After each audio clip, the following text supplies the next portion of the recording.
Hi everyone, this is one of our first videos that we're going to be doing in the series of videos, particularly talking about how we look after our mental health and well-being during this uncertain time.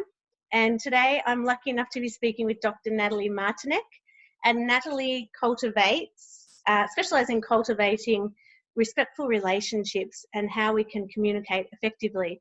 And I've worked with Nathalie for some time now, and I thought it would be a great opportunity for her to come and talk to us and to share some of her skills and knowledge around how we can be managing during this time. So welcome to the show, Nathalie.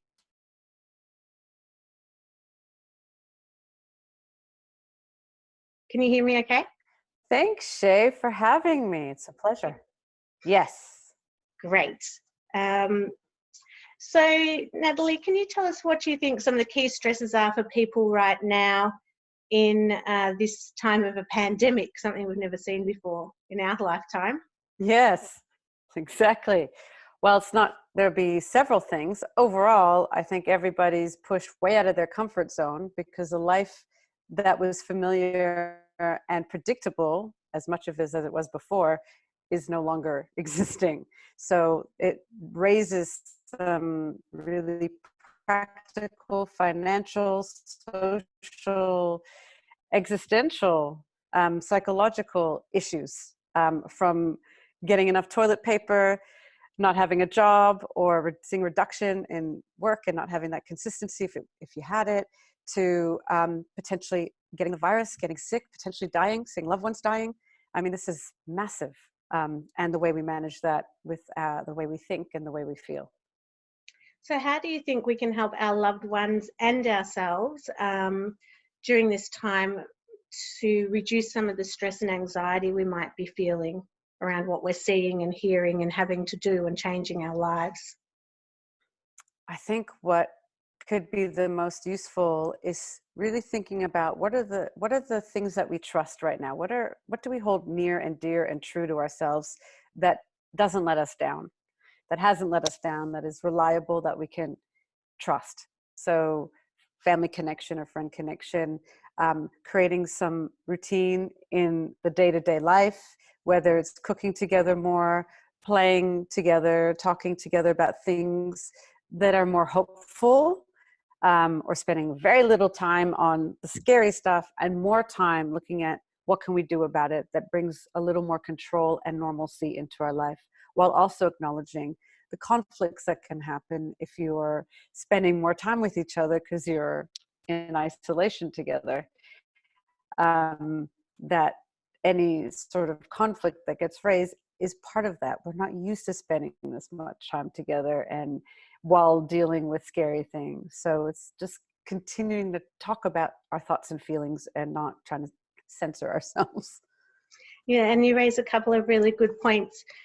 We've been talking in the Dear Dyslexic community around how to help reduce isolation and encouraging people to connect with us, but also the amount of time we might be spending with loved ones, whether it's a partner, children, other family members, has suddenly become quite a lot more than what we're used to.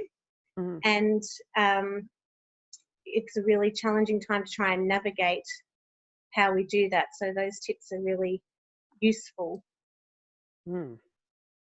Are there any ways you think we could help within our community to reduce some of the stresses we're seeing and anxiety, particularly through social media and the news outlets? We have to stay informed around what's happening, but how do you think we can reduce some of that anxiety-provoking messages that we're hearing a lot of?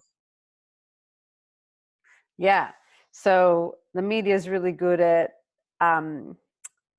promoting things that sell, that get people interested in reading, and it's not necessarily based on truth or fact or science or anything credible, but because it's there, we're paying attention to it. But what that can do is, it's like us mindlessly eating. We're just snacking on junk food all the time. So we have to notice and become a little more discerning about what information we allow into our spheres through our phones, through conversations with other people, and really starting to become critical about the information that we are getting and going, what is this not telling me? How, because it's going to represent one narrative or a bias. What else is out there? What are the things that are going on at the same time between me and my community that is not this news, that is beneficial, that's showing how people are reaching out and supporting and connecting with each other. So I need to start challenging my thoughts and the information that's coming in, because what's happening in other parts of the world, some of it can apply to an Australian context or wherever other people are, but a lot of it won't, because the conditions here are different. The culture here is different. Everything is different. So the healthcare system. So some of it's going to be applicable, but we can start to ignore a lot of it. So it's just being discerning and critical about the information we're using, that we are relying upon. So a good way is to find someone, again, who you trust in the public, who has not let you down, and just noticing what they're saying and trying to filter out all the rest. Because if they're consistent, they're, more factual, evidence-based, then it makes sense to just continue to listen to them, or the other kind of credible people in your sphere, and ignoring the rest. Because by doing that, you're comforting yourself, and you're allowing only certain information in that is comforting. And the more you bias towards that and reduce everything else, you'll notice a change in your calmness. We need a bit of calm right now. I've been trying to meditate every night, and I have to say it's not always easy, because it's been such a challenging time. Trying to keep your normal routines can be quite hard. So are there any tips before we finish up today on some other strategies that we might be good to help us try and stay calm within ourselves as we navigate this environment we're in? Yes. So I always come back to our breathing.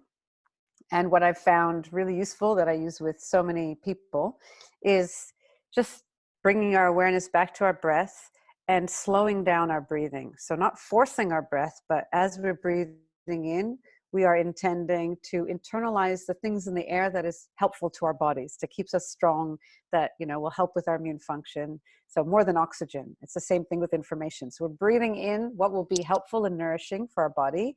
And as we're breathing out carbon dioxide and other cellular waste, we can do that again, intentionally breathing out, not just the air, but also things that our body doesn't need anymore. So bringing some more intention into it, slowing down the breath, and especially elongating your out breath, because that activates the parasympathetic nervous system and kind of tells your body that you're fine, you're safe, everything's okay right now.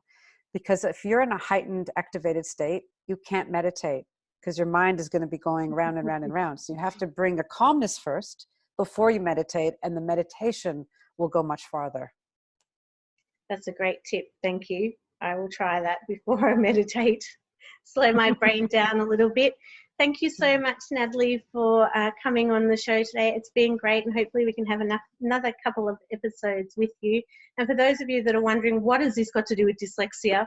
Well, we're all in a vulnerable state right now, and I think the way that we take in information, particularly if we've got a reading disability or we struggle with our reading, then sometimes it's hard to navigate what's going on. And so I thought it might be useful to just give some tips and tricks around how we can be looking after ourselves holistically.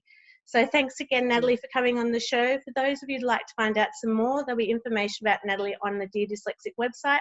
And Nathalie's also just launched her first book called The Little Book of Assertiveness, which I thought might be very useful for some dyslexic people who might need some help around how they communicate. So we can have another opportunity to talk to Nat via a podcast around her book.